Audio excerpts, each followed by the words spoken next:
Hey guys, Pastor Tanner here. Just want to do a quick video on the topic of the epistemic fallacy.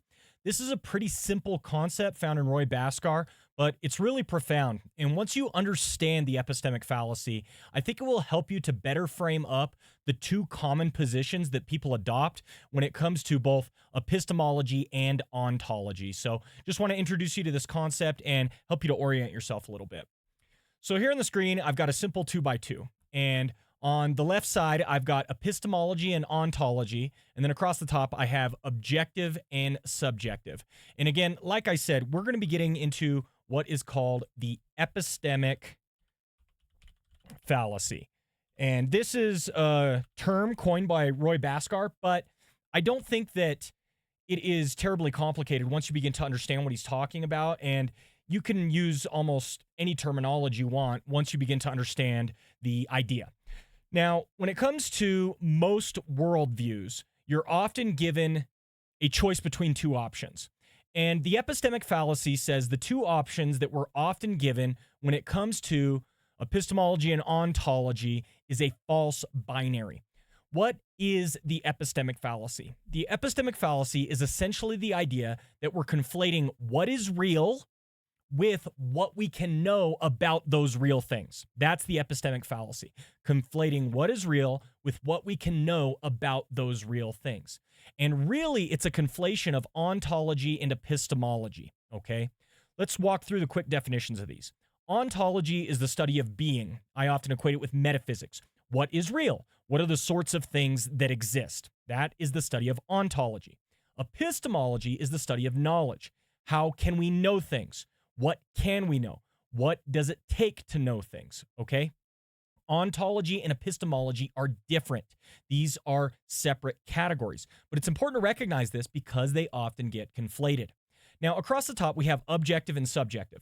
Objective is essentially mind independent, independent of me. So if something is objective, we say that it is true irrespective of my opinion, my perspective, my idea on it. Whereas if something is subjective, it is dependent upon me in some way, shape, or form. I have a part to play in an understanding of something that is subjective. We have subjective feelings, subjective emotions, subjective opinions, and ideas, all right? So those are the two groupings. Now, here's what often happens in the epistemic fallacy. You get into a conversation with somebody, and they will essentially put these two ideas together, okay? So you'll kind of have this larger grouping here. And what they're saying is they're saying, hey, things are objective. That's what they care about. They're saying things are objective. So maybe I'll put this one here in blue, turn off the fill, and let's increase the line weight a little bit so you can see this. All right. So somebody will often come along and they will say things are objective. Okay. And these opinions, you can call this a lot of things. I'll call it positivism here, but these opinions are also sometimes called naive realism, and it can also be called foundationalism. I've talked about it before in those terms. And the idea is, again, that everything is objective. People in religious circles like to emphasize the objectivity of reality. And so oftentimes they will assert this idea. But what you are hopefully seeing here is that ontology and epistemology are stuck together in this framing. And they say it's objective, and that's positivism. They're saying real things exist that are independent of me, and I can know those real things objectively independent of me. Okay? Now, the other perspective that is often put out there is the subjective opinion. Okay?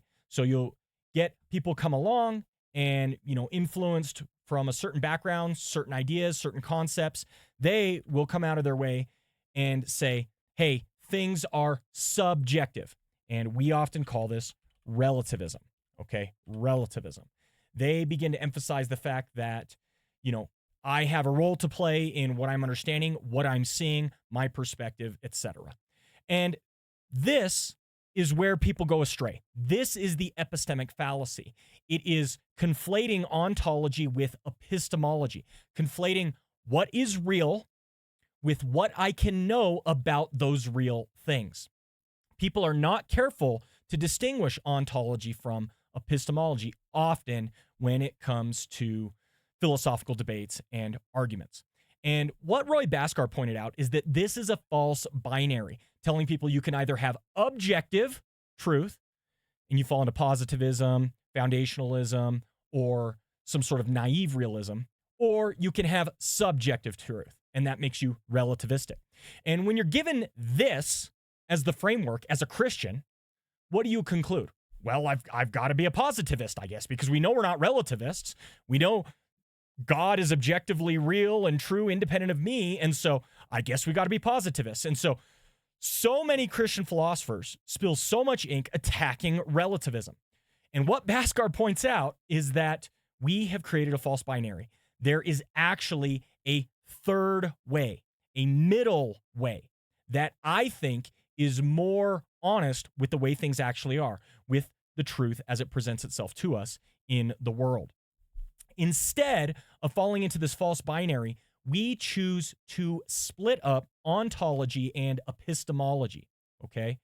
And we say that ontology is objective, what is true and what is real and what exists does so independent of me, but critical realism says because I am a finite creature, my ability to assess those true or real things is subjective because it is always mediated to me either through my senses or through my mind. And to me, this strikes me, once you understand this difference here, it strikes me as self-evident. I always have to observe or think or consider every truth or reality that is making itself known to me. My perception of these things is mediated to me through myself. Of necessity, it has to be subjective. And I think a lot of people really resonate with this idea. But again, the false binary is presented to them. So they say, well, because I recognize this somewhat self-evident principle that reality comes to me mediated through my senses or through my mind, I guess I must be a relativist. And again, it's a false binary. You don't actually have to conclude that. Instead, critical realism paints itself as the middle way. And it says, you can be a realist in your ontology and a subjectivist in your epistemology. All right. And that's where you come to the conclusion of critical realism. This is the via media, the middle way between positivism and relativism. There's one more component of this that I want you to understand, and that is that ontology precedes epistemology. What do we mean by that? We mean that if you had to place a priority on one of them, you're placing your priority on the ontology. Why? Because if reality is a certain way, my perception of that reality needs to follow a certain path. So if the way reality presents itself to me is one through which it's mediated through my senses, then I am going to have to try and come up with methods of obtaining knowledge that are appropriate to the reality that's presented itself to me. And that's where we come up with the scientific method. The whole point is that the ontology constrains what our epistemology looks like and not the other way around. And this is just a simple way of saying we're not declaring truth into existence. Instead, we play the role of discoverers. We're like detectives going out and discovering, finding out truth, seeing what is real out there independent of ourselves. That's what we mean when we say ontology precedes epistemology. We play the part of discoverers or detectives trying to find out the truth. Now, one final thing I want you to hear on this. I am not saying that it ought to be this way, that I am putting this forward as this is how we should do knowledge. This is how we should come to try and understand things. No, what I am saying is this is the way the world actually is, okay? And I think it's self-evident. Ontologically objective. If a tree falls in the forest and I'm not there to hear it or anyone else, does it still make a sound? Yes, okay? Ontologically objective. And yet, epistemologically subjective. If I am deaf, I am not going to be able to hear said tree, even if it did make a sound. Because of an impaired faculty of mine, I am not going to actually be able to perceive the real things, okay? And this is true whether you're hearing something, seeing something, believing something, and thinking things in your mind. To me, this is just self-evidently the way the world is. And that's the thing I really want to get across to you guys in terms of critical realism. I'm not a critical realist because I think that it's a nifty idea or thought. I'm not a critical realist because I wanted to, put a new philosophical bent on Christianity. Instead, I'm a critical realist because I believe that that's just the way the world is built, that this is the reality we find ourselves in as human beings. And it is incumbent upon us as human beings to accept the world the way God placed it for us, and then to proceed forward to the best of our abilities. I think critical realism captures that so cleanly and so clearly, and that is why I'm a critical realist, because I believe this is simply one of the best explanations I've heard of regarding who we are and how we're situated as human beings. And so it's incumbent upon me to use, to the best of my abilities, my mind, my faculties, to try and search out the truth. And I believe that's what a critical realist position helps you to do. But understanding the epistemic fallacy helps you to see you do not have to be a positivist and you do not have to be a relativist. These are not the only options available to you. There is a middle way. We recognize the world God put us in, not the world we want, but instead the world we have, and we try to proceed forward that way. And I think critical realism captures that best. So hopefully that was helpful to you, help you to understand a little bit the epistemic fallacy. As always, guys, if you have any questions, comments, concerns, let me know down in the comments below. I'll try to create some more content for you, hopefully make some of these ideas a little bit more clear. Until next time, take care. God bless. Bye.